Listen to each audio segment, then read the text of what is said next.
Hi guys! Ako si Yan, isang production operator dito sa Cavite. Charis! Namimiss ko na ulit mag-voice over. Hala, ang tagal ko na ulit hindi na ganto-ganto. Charis!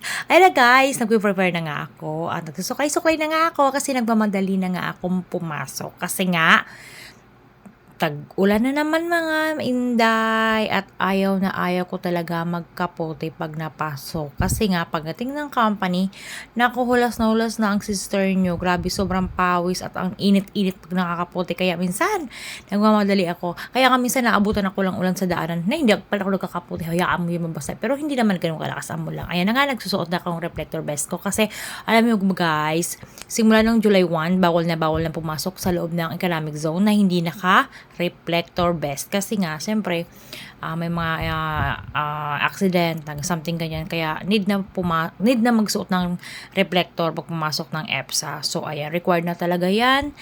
Pwede kang harangin at hindi ka papasokin sa loob ng gate. So ayan guys, kaya safe naman, may ganyan. Mas okay na much better naman na may reflector na suot ang mga nagmumotor. So, ayan guys, paalis na nga ako. Kasi nga, ang dilim na. So, fast forward sa company na ako yan. Thank you at hindi naman umulan. At, ayan nga, bye-bye sa inyo. Namimiss ko lang mag-voice over. Bye!